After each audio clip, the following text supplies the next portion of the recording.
Buenos días, buenas tardes, buenas noches, no sé a qué hora me estarán escuchando.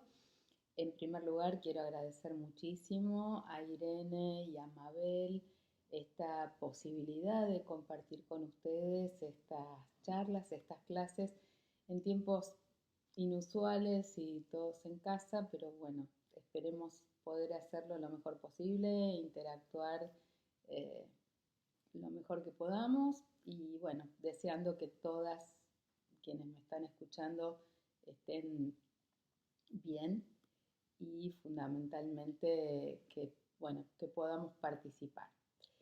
Eh, en principio contarles o decirles que más allá de mis logros académicos, mi militancia, mi activismo como feminista se forjó desde muy jovencita en la militancia en los encuentros nacionales de mujeres, ya desde 1984, en la formación que pudimos hacer las mujeres en aquellos años de las primeras organizaciones. Yo fui presidenta de la Asociación de Mujeres Jóvenes del Instituto Social y Político de la Mujer y también con un importante grado de participación, primero en el radicalismo y después más en el movimiento feminista, impulsando las leyes de cuotas, las leyes de cupos y probablemente todos los cambios legislativos, desde la ley de divorcio, la equiparación de los hijos matrimoniales y extramatrimoniales hasta la actualidad.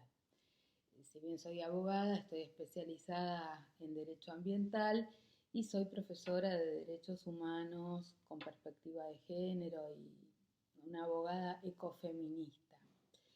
Eh, por lo tanto, todo lo que vamos a trabajar, a estudiar del ecofeminismo y en particular de lo que está sucediendo en América Latina y en Argentina, no tiene que ver exclusivamente con desarrollos teóricos, sino también con un activismo práctico.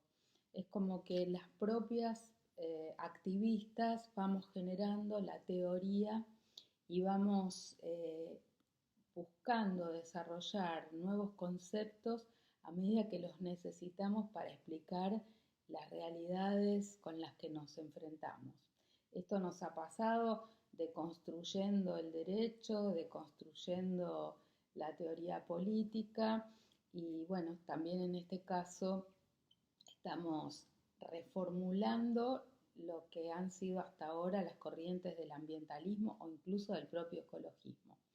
Por eso la idea de estos tres bloques es analizar el papel de las mujeres en la defensa del ambiente y cómo el feminismo, por un lado, puede ayudar al ambientalismo a ecologizarse radicalmente y sobre todo estudiar la situación de las mujeres ante la existencia de estados patriarcales extractivistas donde está ausente la perspectiva de género, siendo que la política ambiental no es una excepción. Eh, Explicamos el ecofeminismo como un movimiento social y político y también como una teoría y una praxis y vamos a sintetizar las principales propuestas que entendemos imprescindibles para un cambio de paradigma, para el cambio de paradigma que propiciamos. Primero, déjenme hacer un paréntesis sobre la actualidad y la situación de la pandemia, porque si bien hoy todos hablan de la crisis de la pandemia, estamos ante una profecía autocumplida. Yo sé que es difícil abordar estos temas, esta es una conversación difícil sobre tendencias y patrones que ya venían increyendo. La situación que vivimos en este momento es difícil, pero hace 30 años que la comunidad científica preanuncia que esto o algo similar iba a pasar y por lo menos hace 2 años esto estaba ya súper chequeado científicamente. Entonces, estamos frente a una crisis que genera incertidumbres y hay miedos frente a los riesgos, pero lo importante también es que situaciones que venían siendo normalizadas hoy están generando por lo menos algunas reflexiones. De todas maneras, lo que queremos decir es esta crisis del salto zoonótico y de la pandemia y de este virus eh, es como como un problema cuando ya veníamos en la cubierta del Titanic. Ya veníamos con otros problemas que vamos a tratar de comentar durante la charla de hoy, sobre todo cuando hablemos de crisis climática, cuando hablemos de pérdida de biodiversidad, de extinción de especies. Eh, pero bueno, esto que nos está sucediendo ahora hay que verlo en el marco de lo que ya nos venía sucediendo y es parte del problema que desde el ecologismo y particularmente desde el ecofeminismo proponemos abordar para cambiar el paradigma. Para entrar un poco en calor, hablemos un poco de las mujeres en la defensa del ambiente y del feminismo en apoyo del ecologismo. Las mujeres, junto con las niñas, somos víctimas de los más graves problemas ambientales del planeta y en nuestro país esto no es la excepción, habiendo mujeres al frente de todas las luchas de resistencia frente al extractivismo. América Latina es la región del mundo donde más mujeres se asesinan y donde más defensores y defensoras del ambiente se matan. En Argentina, desde 1983, el movimiento de mujeres, con nuestras reivindicaciones, contribuimos a ir remodelando el Estado. Como les contaba recién, muchos de los cambios que se impulsaron en materia legislativa, en materia de políticas públicas, fueron empujados por el propio movimiento de mujeres. Luego devenido en movimiento feminista, asumido como tal, con un mayor abordaje teórico, no paramos de aportar a la deconstrucción de normas, políticas públicas y jurisprudencia que eran consecuencia del sistema patriarcal y causa de su reproducción. Los cambios han sido más que evidentes, pero queda mucho por hacer. Entre tanto, feminismo y ecologismo han sido en general dos corrientes incomunicadas. Sin embargo, si analizamos los discursos de ambos movimientos, las acciones de ambos movimientos, se observa que existe una gran similitud entre ellos. Hay propuestas que se complementan, se nutren y más aún, se necesitan para crear un nuevo paradigma alternativo al modelo de sociedad de desarrollo dominante. El ambientalismo y en particular el ecologismo no han aprovechado aún muchas de las reflexiones teóricas del feminismo y menos aún los aportes de la sabiduría popular, de los pueblos originarios, de las normas del buen vivir, que el movimiento plurinacional de mujeres viene recuperando y poniendo en valor. Hacerlo ayudaría a acelerar la transformación del Estado hacia posturas decididamente ecologistas, no biologicistas ni esencialistas. El movimiento de mujeres aporta claves para repensar la relación de la humanidad con la naturaleza. Ser feminista o ser ecofeminista no implica afirmar que las mujeres estén de manera innata más ligadas a la naturaleza y a la vida que los varones. Aunque algunas teóricas así lo han visto desde una perspectiva constructivista de la subjetividad, de la subjetividad de género, podemos considerar que el interés que poseemos las mujeres por los temas ecológicos se vincula con la sensibilidad cultural y la necesidad de deconstrucción de las opresiones que sufrimos. Hablemos un poco de la situación de las mujeres, los estados patriarcales y la ausencia de la perspectiva de género. Después de 100 años de historia del movimiento de mujeres, la masividad y efervescencia de las marchas de cientos de ciudades del planeta hoy interpelan a la humanidad.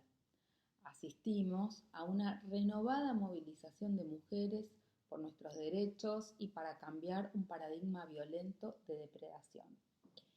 Según ONU Mujeres, 740 millones de mujeres actualmente se ganan el sustento en la economía informal, con un acceso limitado a la protección social, a los servicios públicos, a la infraestructura, que podrían aumentar su productividad y seguridad de ingresos. O sea que tenemos Mujeres, 740 millones de mujeres precarizadas en el mundo.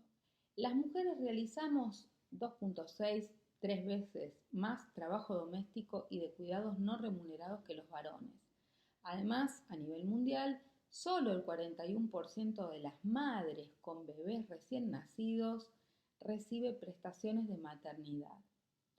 Una de cada 3 mujeres se enfrentará a la violencia a lo largo de su vida y, sin embargo, los servicios públicos, la planificación urbanística y las redes de transporte raramente se diseñan teniendo en cuenta la seguridad y la movilidad de las mujeres.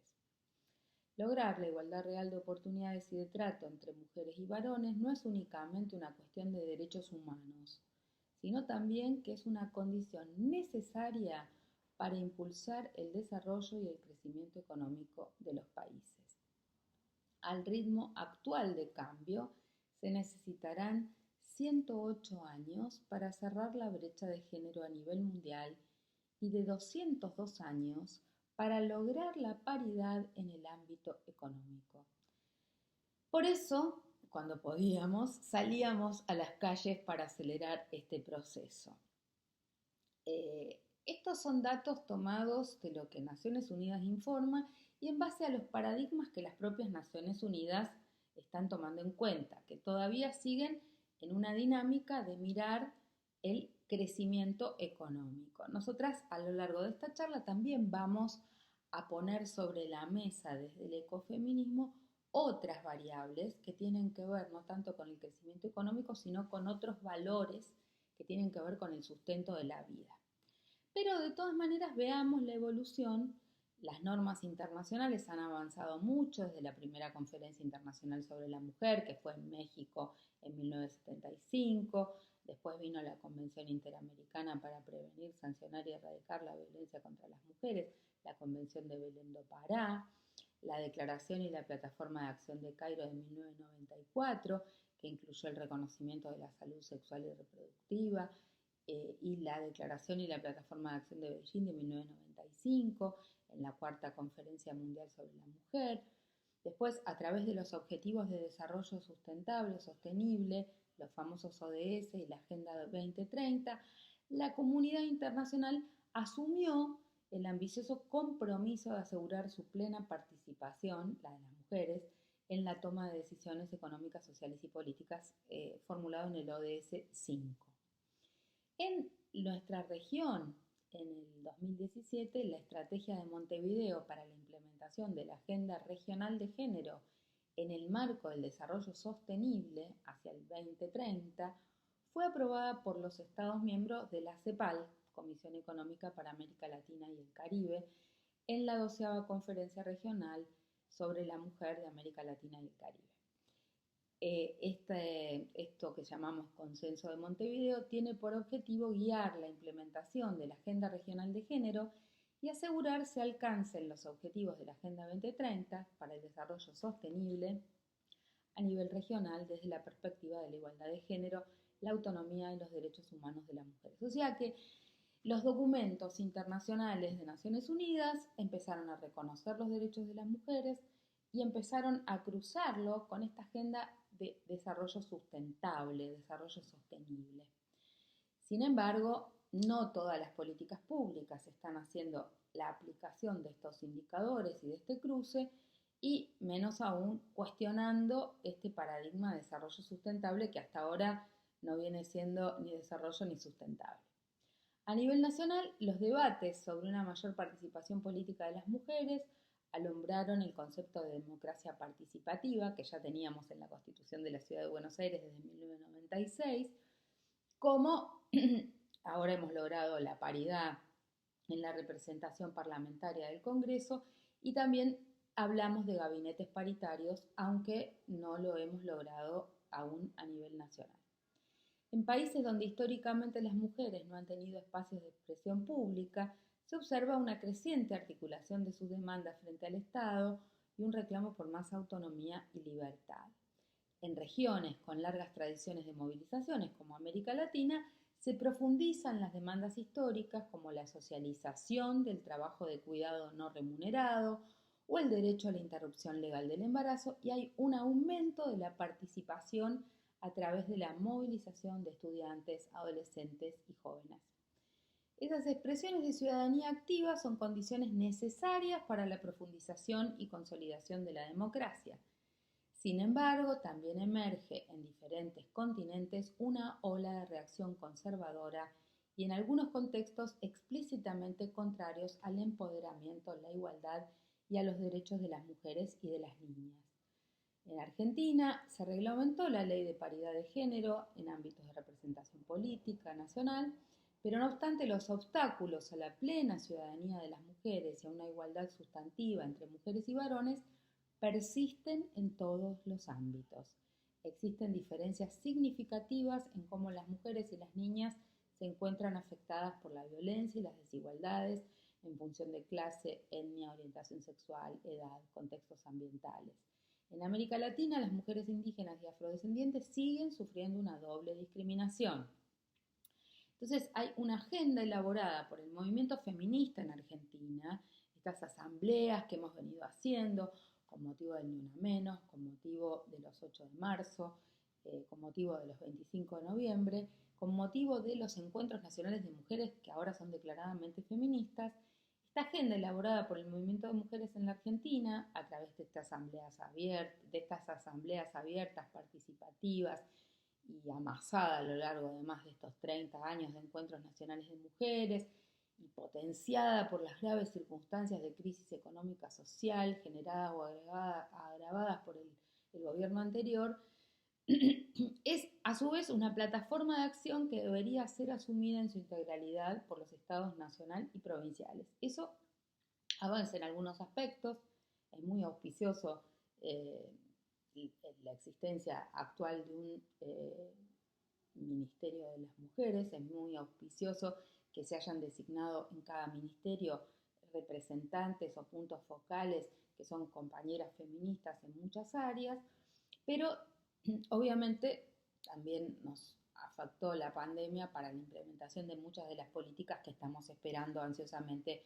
como la legalización del aborto legal, seguro y gratuito. Se está encarando una política de cuidados, pero como vamos a ver desde nuestra perspectiva ecofeminista, faltan muchos temas estructurales por encarar, sobre todo en el cruce de estos dos reclamos, de estas dos exigencias en el cambio de paradigma. El feminismo viene a plantear el fin de una época y se opone a toda forma de fundamentalismo, construyendo una ética de la pluralidad. Si bien ha habido una lenta evolución en la inclusión de la perspectiva de género en los documentos internacionales en materia ambiental, ello ha sido una conquista del movimiento global de mujeres. Así, por ejemplo, la inclusión del principio 20 en Río, que dice que las mujeres desempeñan un papel fundamental en la ordenación, vean el lenguaje, del medio ambiente y en el desarrollo, y es por tanto imprescindible contar con su plena participación para lograr el desarrollo sostenible. Se imaginan que incluir este principio 20 en la Conferencia Mundial de Río de 1992 fue un logro arrancado por el movimiento feminista, que ahí había hecho un gran esfuerzo en el planeta Femia, que era como las actividades paralelas de Río en la Conferencia Mundial de 1992. También pasando por los documentos de las conferencias de Viena, Cairo, Beijing, hasta llegar a los actuales objetivos de desarrollo sustentable, la igualdad de género atraviesa, en este caso, los 17 objetivos de manera transversal. Por eso, el ambientalismo y los gobiernos han tenido que incorporar algunas de estas variables y sus respectivos indicadores, aunque no siempre lo hacen bien y muchas veces se incumplen. Las mujeres no somos representantes privilegiadas de la naturaleza, pero podemos contribuir a un cambio sociocultural hacia la igualdad que permita las prácticas del cuidado que históricamente fueron solo femeninas, reclamando que se universalicen, es decir, que sean también propias de los varones y se extiendan al cuidado al mundo natural no humano.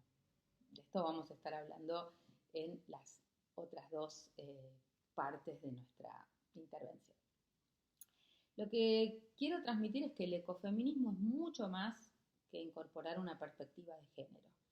El ecofeminismo es un movimiento social, político, filosófico y ético. Es una vertiente del feminismo que en el marco de dicha teoría y práctica política y como movimiento social plantea la necesidad de un cambio de paradigma frente al modelo patriarcal, poniendo énfasis en su perspectiva extractivista como distintas caras del androcentrismo. Los grandes filósofos varones de nuestra cultura occidental moderna han elaborado el sustento de un modelo de desarrollo centrado en el hombre, varón, portador de la ciencia, del saber y del poder, que hace uso de otros seres, a los que infravalora y debe controlar.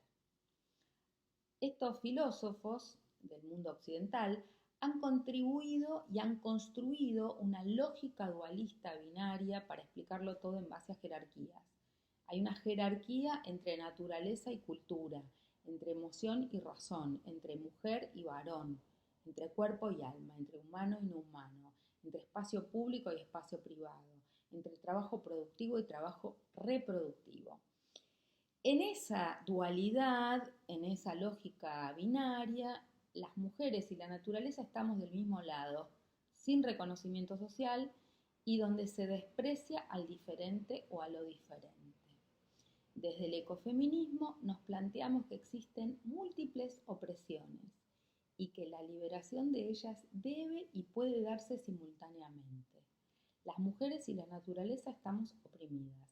Las mujeres somos naturalizadas y la naturaleza es feminizada en un proceso que se retroalimenta en la descalificación de ambas, en una lógica binaria y jerarquizada del patriarcado extractivista.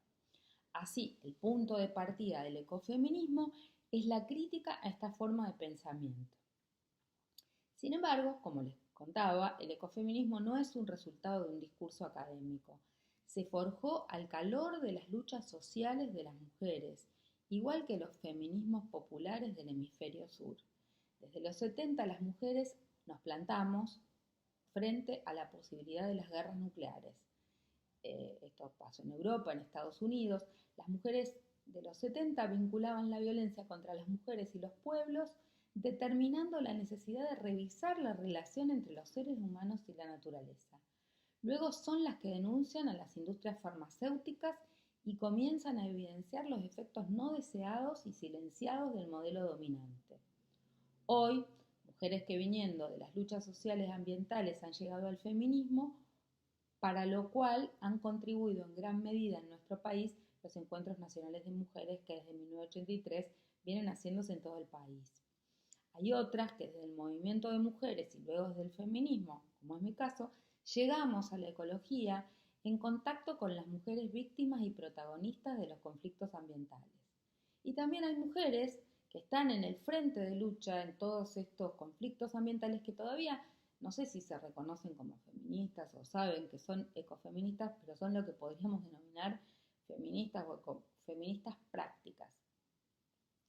El ecofeminismo surge del encuentro entre el feminismo y el ecologismo en el marco de las luchas populares.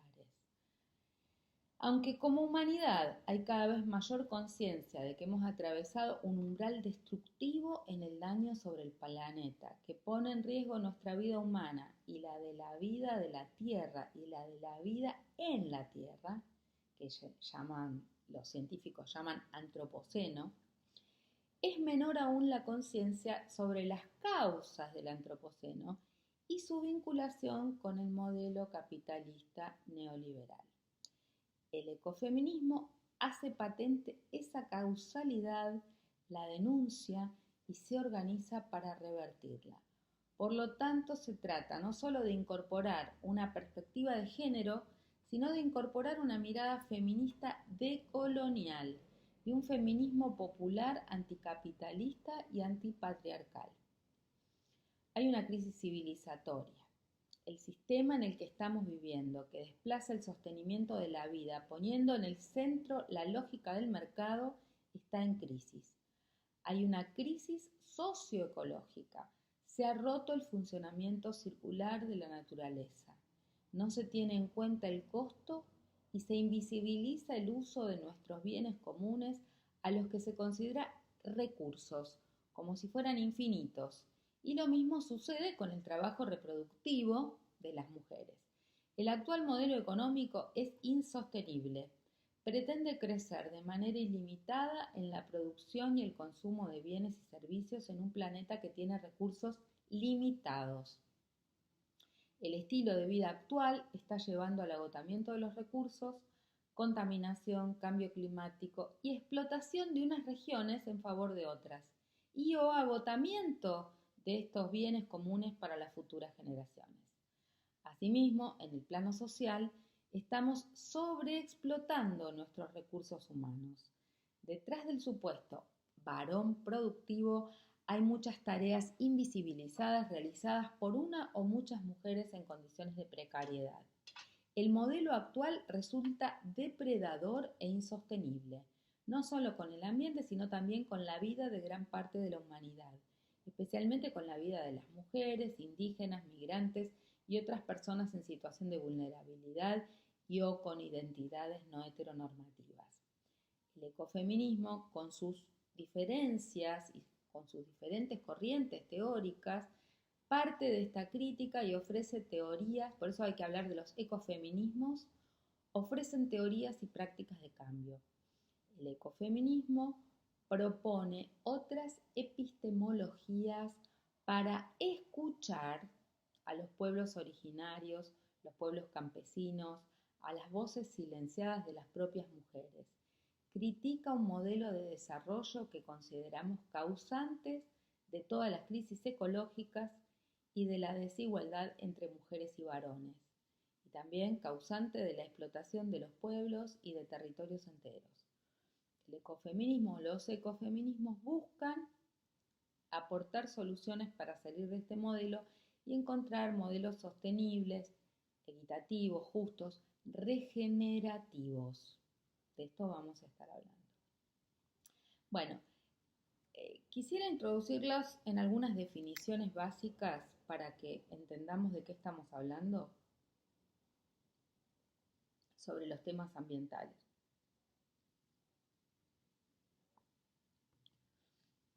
Vamos a hablar un poco del ambiente y del derecho al ambiente.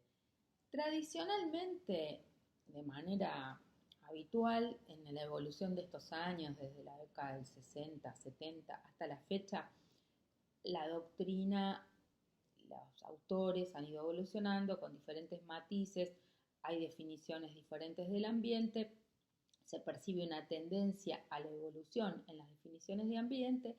Las definiciones amplias de ambiente se refieren al ambiente natural, considerando lo biofísico, y al artificial, incluyen el ambiente natural y el artificial, tanto material, obras humanas, como inmaterial, sistemas humanos.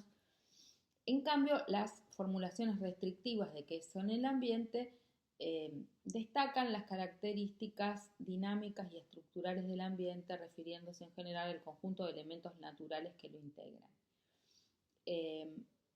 Hay otras teorías descriptivas que suman elementos, condiciones, circunstancias naturales que influyen en los procesos de transferencia de energía y en los ciclos alimentarios de los seres vivos, pero antes la mayoría de las definiciones ponían el énfasis en la enumeración de, entre comillas, recursos.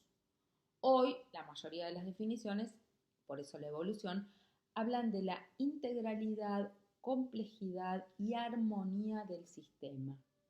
Hay mayor consenso en las definiciones ambientales en la comprensión de lo biofísico y lo sociocultural. Algunos autores argentinos aclaran que las concepciones restringidas sobre el ambiente estaban basadas en la confusión entre ambiente y recursos naturales.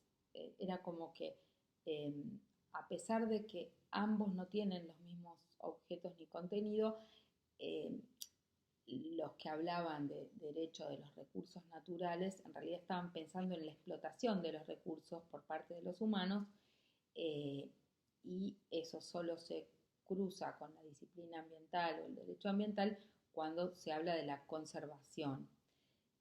Todavía hoy en las facultades de Derecho se siguen hablando de la materia es recursos naturales 1 y 2 y en realidad explican cómo es la explotación agropecuaria, agroganadera y cómo es la explotación mineral, de los minerales.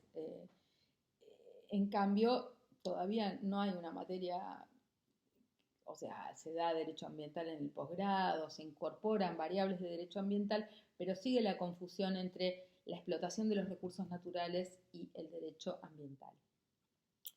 Vidal Campos, que es un constitucionalista famoso, señala que el ambiente no se circunscribe al entorno físico y a sus elementos naturales, agua, atmósfera, biosfera, tierra, subsuelo, sino que también comprende todos los demás elementos que los seres humanos creamos y que posibilitan la vida, la subsistencia y el desarrollo de los seres vivos.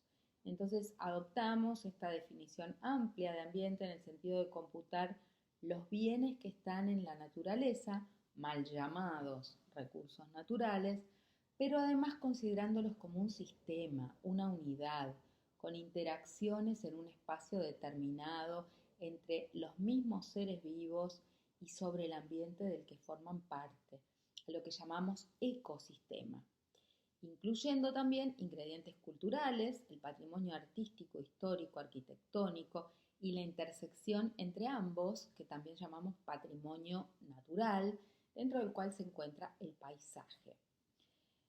También asumimos el carácter del ambiente como un bien colectivo, en el sentido de que no es susceptible de división ni de atribución de copropiedad para cada sujeto, y de esa manera es muy importante este concepto de bienes colectivos o bienes comunes, porque son de todos y no de ninguno. Después vamos a volver sobre este concepto si tenemos tiempo, para ver cómo muchas veces el Estado, en nombre del interés público, daña los bienes comunes y las dificultades que tienen los bienes comunes, que en realidad deberían ser más bien administrados con participación ciudadana y administrados comunitariamente, como lo pueden ser en las comunidades más pequeñas. Entonces coincidimos en asumir el carácter complejo y holístico de este sistema de interrelaciones e interdependencias entre elementos naturales, artificiales y socioculturales en permanente cambio. Este es otro dato importantísimo, que este bien común supone y que lo hace más que la suma de sus partes, ¿sí? O sea, el ambiente es un entramado complejo y holístico, un sistema de interrelaciones e interdependencias entre elementos naturales, artificiales y socioculturales en permanente cambio. Es un bien común que es más que sus partes. Y las personas humanas, nuestra especie, es parte de esa naturaleza, no está afuera. Lo que pasa es que el mundo occidental, en su binarismo, nos ha acostumbrado a pensar la naturaleza como algo externo y opuesto que debe ser explotado y dominado. Subrayamos que el ambiente es un bien jurídico cuya naturaleza es esencialmente compleja y de armonización muy costosa, ya que de uso se halla potencialmente en conflicto con cualquier otro bien constitucional, ya sea que provenga del constitucionalismo clásico o del constitucionalismo social. Esto es más bien una postura de los leguleyos, pero es como que el permanente conflicto que tenemos es el conflicto entre la naturaleza, el ambiente y el derecho de propiedad privado, ¿no? Esto va a estar en tensión siempre en las relaciones que el Estado debe arbitrar y armonizar. No hay duda por ello de que su carácter sistémico e integrador obliga a un replanteo completo del molde estatal, impregnado de componentes ambientales que deben intersectar las nuevas políticas sociales y económicas con el claro objetivo de diseñar un Estado social en el que se preserve y promocione el pluralismo, aunque ambientalmente orientado. La irrupción del concepto de ambiente como bien jurídico y del derecho al ambiente en el mundo político y jurídico es bastante tardía y no fueron pocas las resistencias que aún perduran. Originariamente la regulación en materia de recursos naturales estaba vinculada a la apropiación y explotación como cosas, y en el mejor de los casos había un debate sobre la distribución de la riqueza producto de esa explotación. Se generaba o se consideraba a estos temas y cuestiones una preocupación de los ecologistas, a quienes se trataba directamente como un grupo de fundamentalistas forajidos que obstruían decisiones gubernamentales de un mundo en constante evolución, desarrollo, progreso, etc. También es cierto que ciertas escuelas de ecología han tenido resistencias a incorporar la dimensión social, pero hoy el ecologismo está comprometido con la justicia social y plantea que no hay justicia ambiental sin justicia social y tampoco hay justicia social sin justicia ambiental. Nosotras las ecofeministas decimos que la tríada es justicia ambiental, justicia social, justicia de género y que deben articularse e implementarse. La historia del mal llamado medio ambiente, así se lo empezó a llamar por un error en una traducción del inglés al español, en realidad era medio o ambiente, eran sinónimos. Por eso las personas instruidas que saben del tema jamás hablan de medio ambiente, sino que hablan de ambiente, porque son sinónimos la palabra medio y ambiente. Pero la historia del ambiente comienza con la toma de conciencia de la transformación de la naturaleza por la intersección del ser humano y evoluciona en la inclusión en los tratados y documentos internacionales, subrayando como hitos conceptuales fundamentales la Conferencia de Estocolmo de 1972, el informe Brundtland de la ex primer ministra Brundtland de 1987 y por supuesto, centralmente, la Conferencia de Río de Janeiro de 1992, que se acuerdan que fue súper importante, que marcó la agenda ambiental de todos los años posteriores. Paralelamente se desarrolla el derecho ambiental como rama del derecho, con una perspectiva transversal que reforma y redefine las instituciones clásicas, y así se lo viene considerando como un derecho revolucionario, contestatario, insurgente, herético, mutante, decodificante. Es así como caracterizan al derecho ambiental muchísimos autores, porque tiene esta lógica de deconstruir otras ramas del derecho. A su vez, se fue dando un fenómeno global de constitucionalización, es decir, de incorporación a las constituciones de la cuestión ambiental, que fue densificando y comprometiendo, junto con otras prerrogativas de marcado corte social, el constitucionalismo contemporáneo. Así son insoslayables y nos parece valioso, si en algún momento tienen oportunidad, las constituciones de Bolivia y Ecuador. Por ejemplo, la Constitución de Ecuador del 2008 dice en su preámbulo: celebrando a la naturaleza, la Pachamama, de la que somos parte, en diversidad y armonía con la naturaleza para alcanzar el buen vivir o el pleno vivir, el Sumac Cosay. Y la de Bolivia del 2009 dice: el Estado asume y promueve como principios ético-morales de la sociedad plural el Suma Camaña, vivir bien, Ñanderecó, vida armoniosa, Teco Caqui, vida buena, Ibi Maraey, tierra sin mal, y Cuajac Ñan, camino o vida noble. Piensen que estos principios del buen vivir, de los que luego tal vez podamos volver a hablar sobre ellos, son comunes a todos los pueblos originarios de América Latina, están expresamente recogidos en estas constituciones tan avanzadas de Bolivia y de Ecuador, también en la de Nicaragua, pero ingresan, con el reconocimiento que nosotros hacemos de los pueblos originarios en nuestra Constitución, también ingresan de manera indirecta. En nuestro país hay pueblos originarios en las 24 jurisdicciones, incluida la ciudad de Buenos Aires. He estudiado intensamente este tema, tengo documentación, estudios de los distintos pueblos originarios en todo el continente, y estos principios del buen vivir atraviesan y transversalizan a todos nuestros pueblos originarios y son fundamentales en esta perspectiva ecofeminista en la inclusión de esta idea de armonía con la naturaleza, de vivir bien comunitario.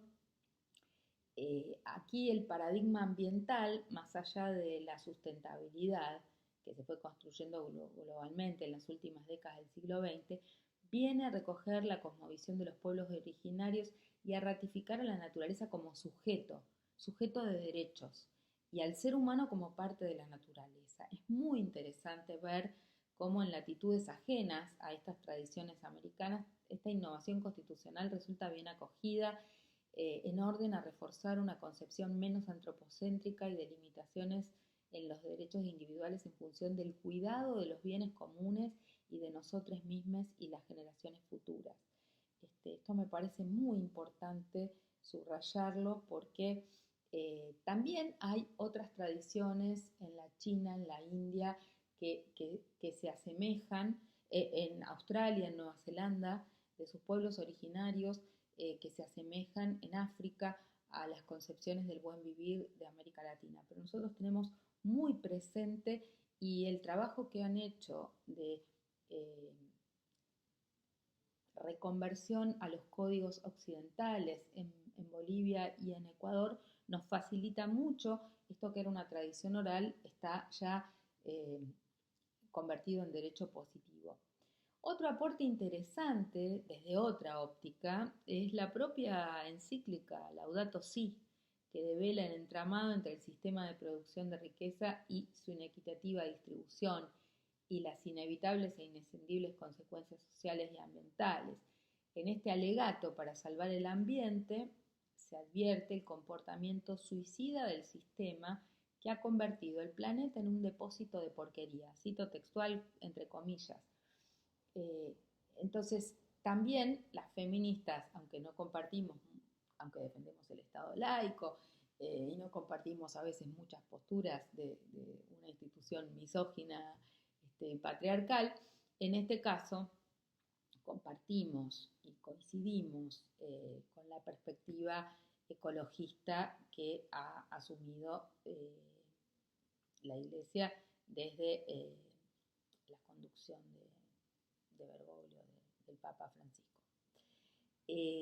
Siguiendo a Elena Luca, que es una compañera nuestra de la red de defensoras del ambiente y del buen vivir de Chaco, podemos observar a lo largo de la historia de la humanidad un proceso con diferentes etapas. Primero, la de la indivisibilidad de los seres humanos y la naturaleza, una etapa de simbiosis. Una segunda etapa de separación o discriminación entre seres humanos y naturaleza, como frente a frente. La tercera etapa es la del alejamiento, el desconocimiento, la utilización mercantilista de la naturaleza. Esta es la etapa de dominación del hombre sobre los recursos, la etapa del enfrentamiento. Y ahora hay una cuarta etapa, la de la reubicación de los humanos como parte de la naturaleza, nosotros con la naturaleza. Etapa en cuya construcción inscribimos las reflexiones y aportes de nuestro trabajo. Para cerrar un poquito esta primera parte, yo quisiera compartir con ustedes algunas reflexiones que nos ocupan y preocupan, tal vez por mi deformación profesional como abogada, en relación a cómo funciona el Estado y el vínculo con el ambiente. Hay algo que se conoce como el Estado de Derecho. El Estado de Derecho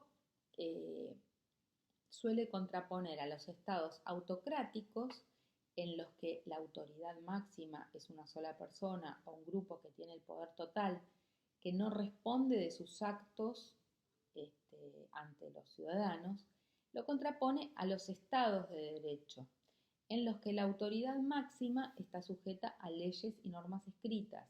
El Estado tiene pluralidad y en general existen mecanismos de alternancia en el poder. El Estado de Derecho es el paradigma en el que se fundan las democracias modernas.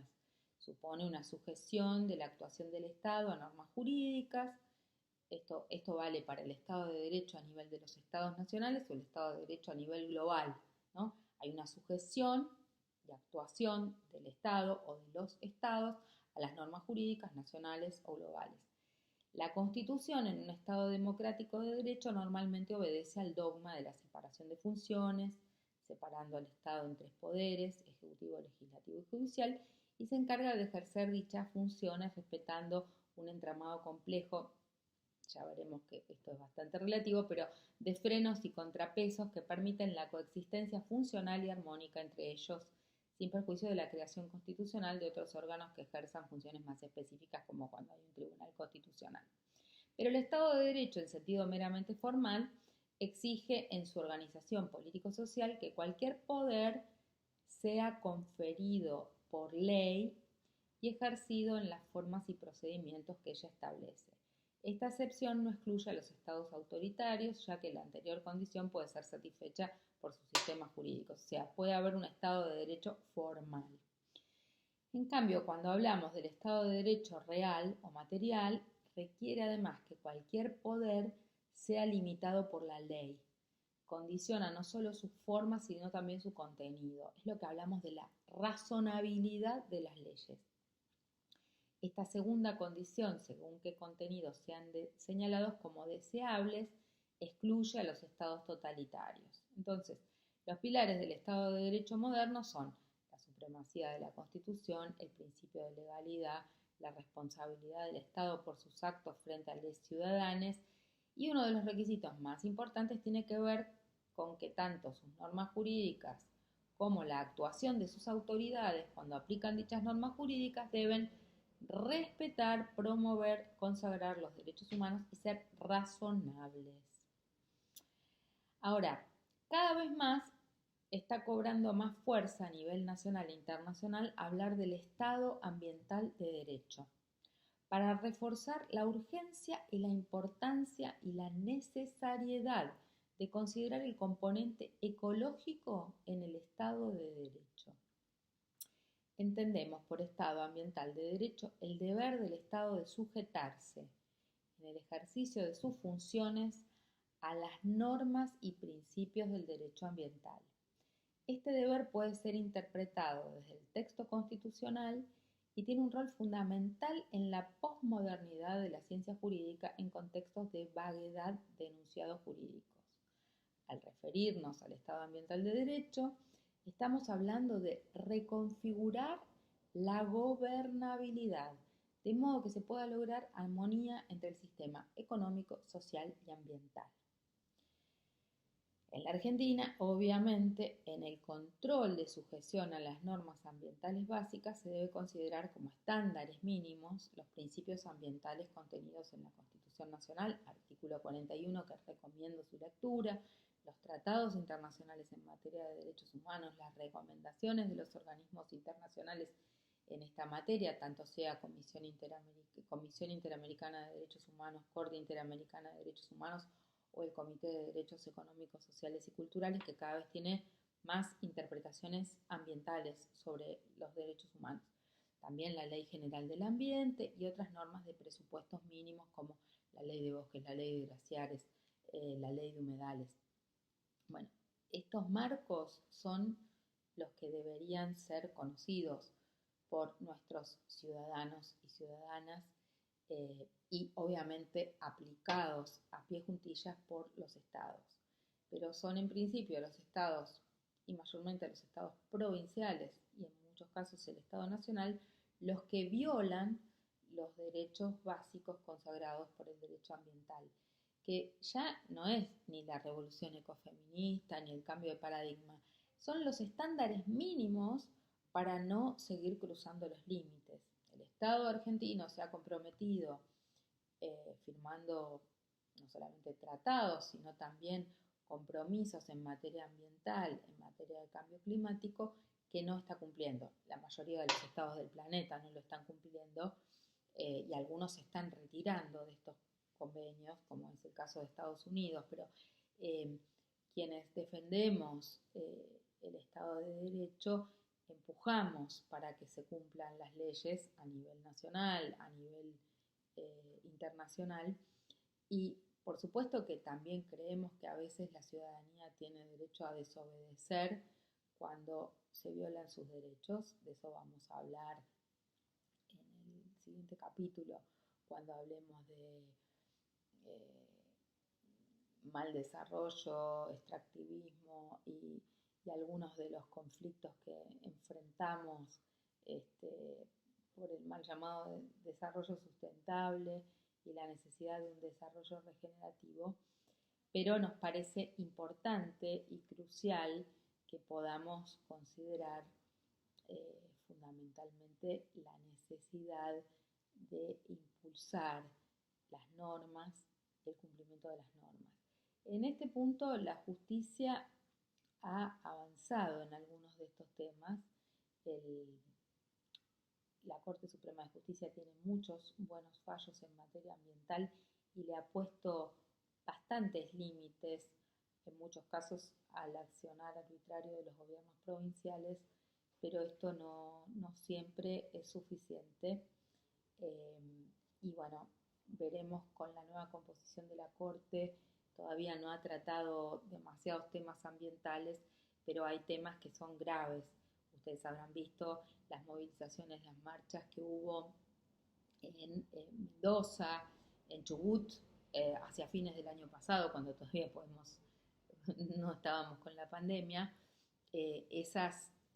La voluntad de los gobiernos provinciales y del gobierno nacional de impulsar leyes que van contra la voluntad general de los pueblos de esas provincias en aras del extractivismo, en función de suponer que el crecimiento económico, la posibilidad de explotar esos recursos para el pago de la deuda, nos vuelven a poner en una encrucijada. De hecho, aún en medio de la pandemia, no pararon la explotación minera, ni el riego con agrotóxicos, ni algunas cuestiones que también ponen en vilo la vida humana sobre el planeta. Así que nos parece que allí se violan muchísimos principios ambientales y se quiebra el Estado, no solo ambiental de derecho, se quiebra el Estado de Derecho, el cumplimiento de las leyes por parte de los propios funcionarios y de los propios poderes del Estado. Bueno, dejamos por acá en este primer bloque y enseguida volvemos con el mal desarrollo, el extractivismo y por supuesto algunas reflexiones más vinculadas también al hábitat, al rol de las ecofeministas en esta tarea de pasar del desarrollo sustentable al desarrollo regenerativo.